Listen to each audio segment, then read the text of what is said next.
Now, I'm going to be very, very blunt.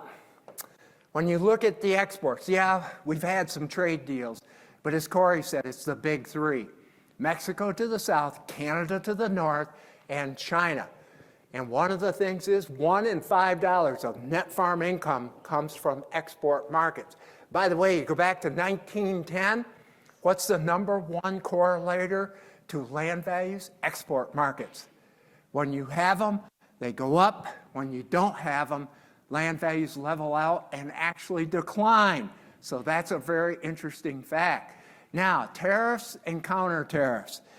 I'm going to be right front with you. I'm not a fan of tariffs. I haven't been. And one of the things is we seem to be repeating 100 years ago. One of the things is we had Slocum McCumber. We had Smoot-Hawley. By the way, everybody thinks there's going to be an instantaneous impact on tariffs and sanctions. No, it's a lag factor. We put in Smoot-Hawley June 17, 1930. We did not feel the effects till 1932. The same thing is going to happen here. And one of the things that I'm just going to tell you, we have upset a lot of major trading partners around the world. And matter of fact, the rest of the world is losing what? Confidence in the United States of America. I'm being blunt. The other thing that we've got to be concerned about is counter tariffs. I'll just give you an example. It's happening in Canada right now. About a year ago, Canada put a tariff on electric vehicles coming into Canada. Well, about 2 weeks later, China says, we do not want your canola. You know what just happened over the weekend? China says, if you will accept electric vehicles from us, or, you know, the RVs, one of the things is we'll drop all the sanctions on canola. And boy, Lutnick was in Toronto saying, if you do that, Canada, we're going to penalize you.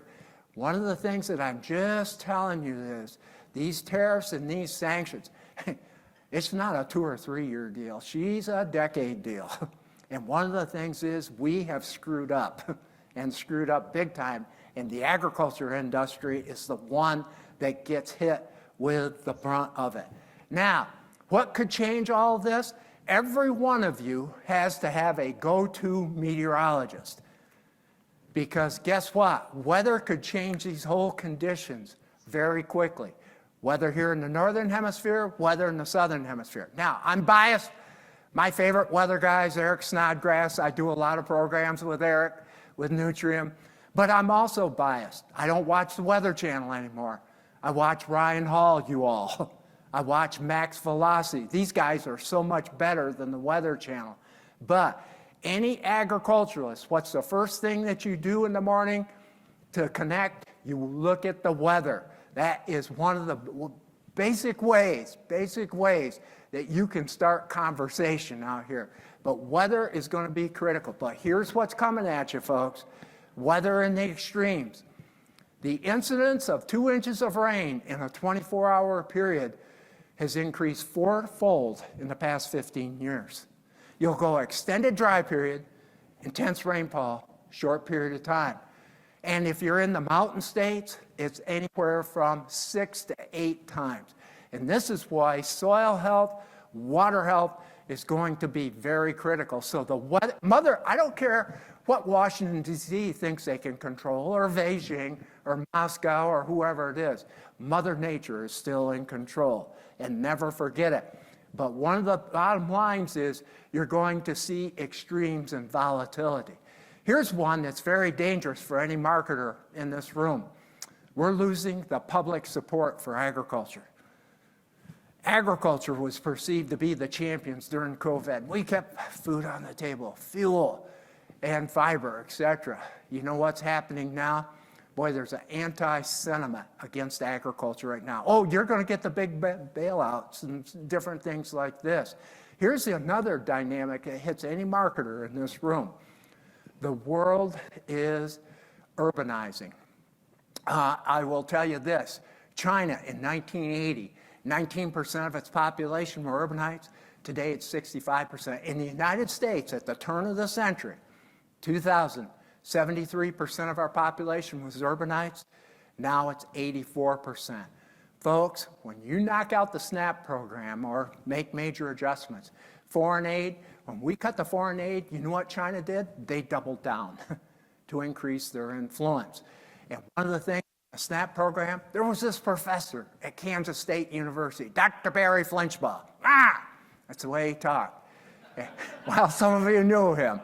One of the things is we have to have the SNAP program because one of the things is it brings in the what? Urban politician.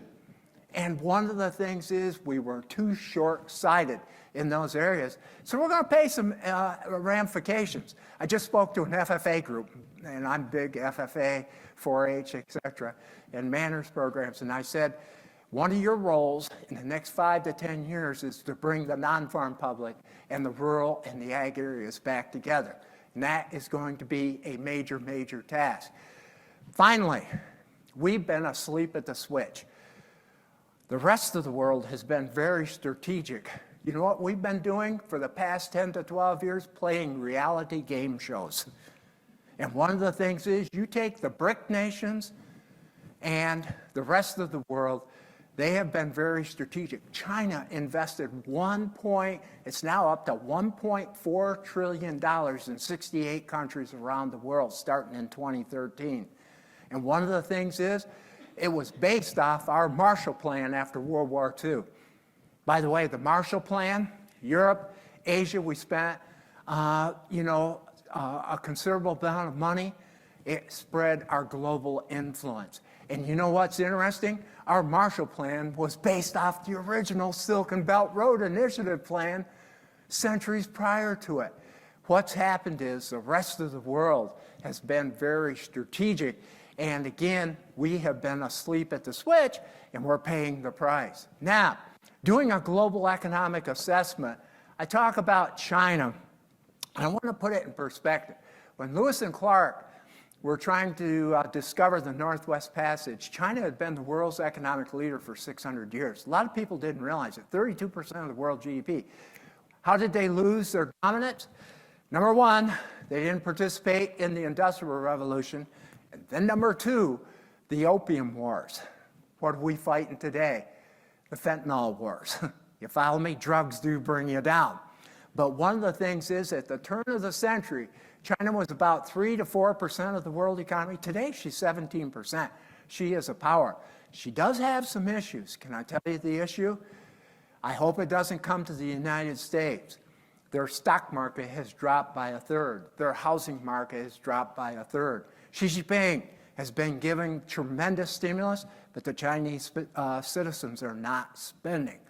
The other thing that you will see, we're moving into a world of regional warfare where big countries test their technology out without being involved with the war. One of the things is, it's going to be interesting to see the dynamics on Taiwan. It may not be a military invasion, but you know what it might be? A blackout of Taiwan. And so one of the things is that tension is going to be there. Let's go to India, the world's largest population. And by the way, China, where she's 1.4 billion today, will be under less than 1 billion by 2050. That's only 25 years from now. India, the world's largest population, their leader was elected for the 3rd time. He's very, very protectionist oriented. You know what's interesting? India has thrived on cheap oil out of Russia.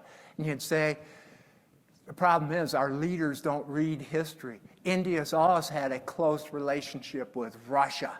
And one of the things is they've been very protectionist. And they produce what? Wheat. They produce rice and sugar. Have you bought a candy bar lately?